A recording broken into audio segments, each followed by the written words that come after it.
لو كنتم مرتبطين وجه مرة واحدة قالك لا أنا مش عايزة أكمل، أو أنا مش متأكد من مشاعري، أو لسه ورايا حاجات كتيرة فمش عايزة أربطك بيا، بس خلينا أصحاب، هتعملي إيه؟ أنا مريم عوزة، دي قناتي. لو أنت أول مرة تشوفيني أهلا وسهلا بيكي، أنت منورة الدنيا كلها. تنسيش تعملي لي لايك شير سبسكرايب وتفعلي زر الجرس عشان يوصلك كل فيديوهاتي الجديدة. أما لو أنت أصلا من المتابعين عندي فيا ريت تعرفيني على نفسك.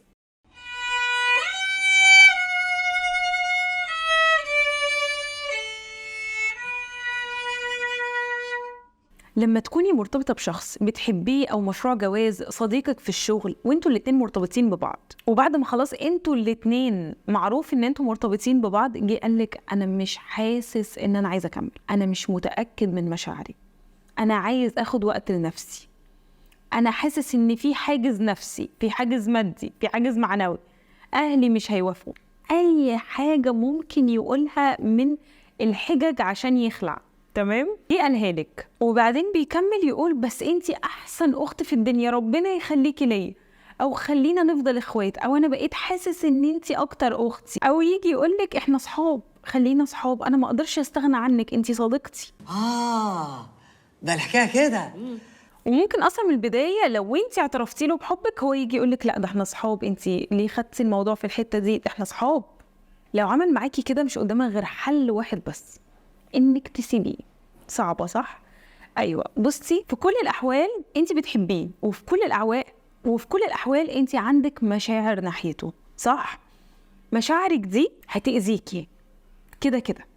لما يجي يقولك احنا صحاب فانت بتحبيه، فهتبتدي انت تهتمي بيه، فيبتدي هو يستفزك ويخليكي تغيري عليه. ده هيولد عندك نقطة اللي هو يعني انت هتتجنني بس مش عارفة تعملي حاجة، ما انتوا مش مرتبطين، عشان كده هيسوق فيها اكتر. ودي حاجة بصراحة هتاكل روحك. فالأحسن في الموضوع ده من الآخر إنه لما يجي يقولك إحنا إخوات إحنا صحاب، تقولي له لأ أنا كنت بكلمك بكل صراحة، أنا كنت بكلمك عشان يبقى فيه ارتباط رسمي، أنا هدفي في النهاية إن أنا أتجوزك، أنا مش عايزة إن إحنا نكون صحاب، أنا ما بصاحبش ولاد.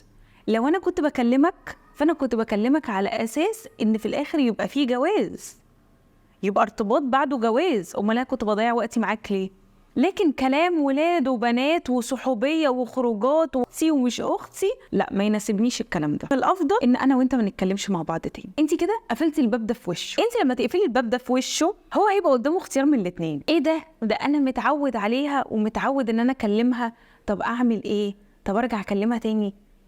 ما هي قالت ان احنا مش عايزين نبقى اصحاب، طب انا مش عايزه اتجوزها. يبتدي بقى ايه هو يفكر، ولما يفكر يا اما هيرجع لك بجد ويبقى بقى هدفه ان هو الجواز، وانتي حاطه نقط اللي هو لا انا هدفي ان انا اتجوز، انا مش بتاعه تسليه وتضييع وقت، يا اما هياخد بعضه ويمشي. في الحالتين انتي كسبانه. ليه؟ لان هو لو رجع اتكلم على اساس ان هو يتجوز فانتي هتبقي فاهماه من البدايه وحاطه نقط على الحروف، وهو عارف اول الموضوع ايه واخره ايه، ويمشي في التجهيزات دي، او يمشي فانتي مش هتهلكي نفسك.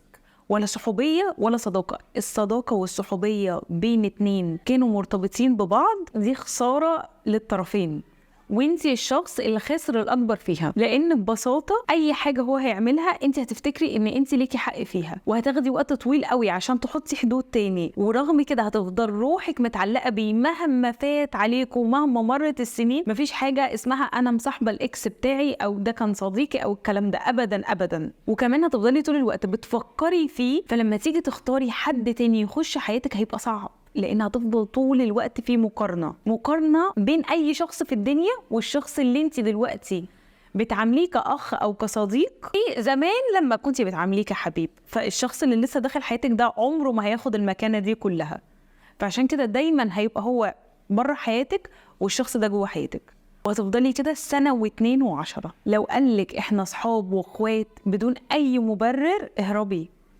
قولي له لا انا ما بصاحبش ولاد، انا بكلمك بهدف الجواز، مفيش جواز يبقى بلاش ان انا اكلمك، شكرا، واقفلي. صدقيني دي الحاله الوحيده اللي هتطلعي من العلاقه دي ناجحه. ولو فعلا هو قالك كده فصدقيني هو الخسران، هو فين هيلاقي زيك؟ حبي نفسك هتلاقي كل اللي حواليكي معجبين بيكي. وبس كده، انا كده خلصت الفيديو ده. لو عجبك ما تنسيش تعملي لايك وتشاركيه مع صاحبتك اللي حد قال لها خلينا اصحاب او اخوات احسن. وشكرا جدا على وقتك.